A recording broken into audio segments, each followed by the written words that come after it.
anak-anak, Shalom. Apa kabar? Sehat ya? Berjumpa lagi dengan Coach Tia dalam pelajaran entrepreneurship.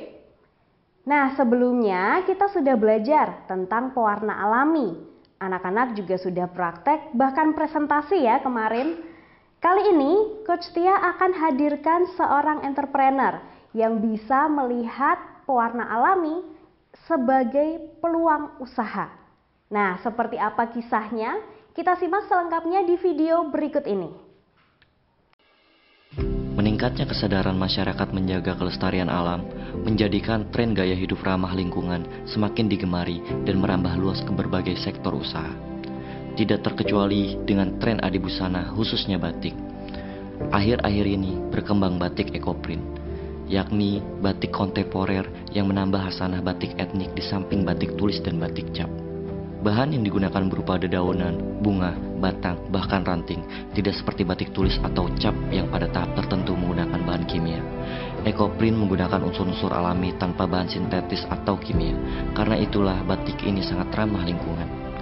Tren gaya hidup ramah lingkungan inilah yang mendasari Fiona menekuni dan mengembangkan batik ekoprint dengan mengolah bahan alami menjadi kerajinan seperti tas, kain, syal, baju, kemeja, tempat tisu, dompet, dan sejenisnya.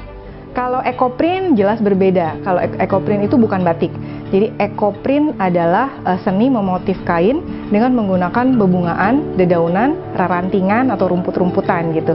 Jadi warna yang dipakai itu berasal dari zat warna alam atau dari si daunnya sendiri, dari taninnya. Jadi kita mengandalkan dari kekuatan taninnya si daun gitu. Kalau batik itu kan kita main malam. Kalau ekoprint dia tidak pakai malam. Gitu. Nah, ekoprint di Tangerang Selatan itu berbeda juga dengan ekoprint di daerah-daerah lain. Kan sekarang mulai marak gitu ya di Indonesia. Ini ada beberapa tempat di Indonesia yang ekoprintnya memang maju gitu, bagus. Nah, di Tangerang Selatan ini berbeda dengan daerah-daerah lain. Bedanya apa kan? Ya di Tangerang Selatan kita pakai daun-daun yang ada di daerah sini.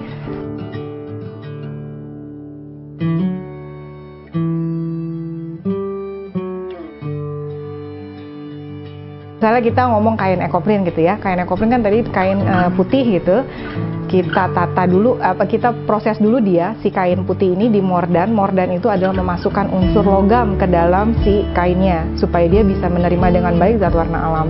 Itu kita mordan dulu, mordan bisa macam-macam nih tekniknya, bisa semalam, bisa hanya sebentar 1 jam aja, atau bisa 10 menit aja, tergantung dengan teknik yang mau kita pakai.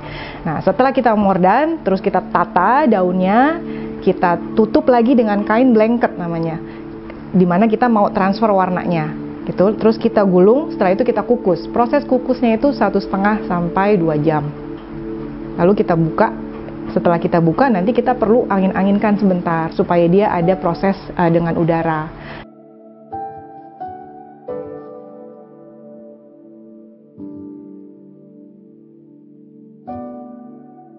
Manfaat yang saya dapatkan dari rumah BUMN, yang pernah saya dapatkan adalah pelatihan-pelatihan.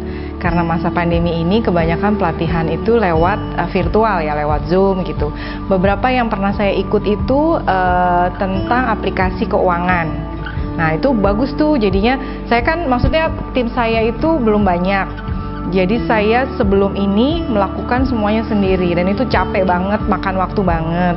Nah, dengan adanya aplikasi keuangan itu sangat membantu sekali, sehingga pencatatan keuangannya jadi rapi, terus bisa langsung laporannya bisa langsung ke create gitu, langsung ada neracanya ada, rugi labanya ada gitu. Itu bagus. Dan hari ini saya juga bareng sama teman-teman melakukan pelatihan ekoprint. Jadi kami sharing tentang teknik ekoprint. Itu seru sih, seru banget. Jadi kita ketemu sama teman-teman crafter dan bisa belajar tentang ekoprint. Harapan kedepannya semoga rumah BUMN bersama para UKM bisa bisa lebih berkolaborasi begitu. Jadi UMKM-nya bisa terus dibina dengan adanya rumah BUMN ini, dengan itu tadi pelatihan-pelatihan yang berguna untuk UMKM-nya. Jadi misalnya yang mungkin juga untuk mengelola bisnisnya, mengelola usahanya, melakukan pemberdayaan di masyarakat sekitarnya, juga bisa menjembatani mungkin satu UKM dengan UKM yang lain bisa saling berkolaborasi. Kayak saya misalnya, saya perlu batik Banten nih, itu saya bisa ketemu sama UKM Batik Banten melalui Rumah BUMN ini. Itu mudah-mudahan bisa. Anak-anak, kalau tadi sudah ada bisnis EcoPrint yang ramah lingkungan dari Ibu Fiona. Sekarang, tugas anak-anak di rumah adalah berikan satu ide bisnis, satu saja ya, ide bisnis yang lain dari pewarna alami. Berikan nama bisnisnya apa, lalu tuliskan juga penjelasannya. Diketik di Microsoft Word, lalu dikumpulkan di SIM sekolah. Sudah jelas ya anak-anak? Kalau begitu, Coach Tia tunggu ide bisnisnya dan sampai jumpa di next entrepreneurship class. Dadah, shalom.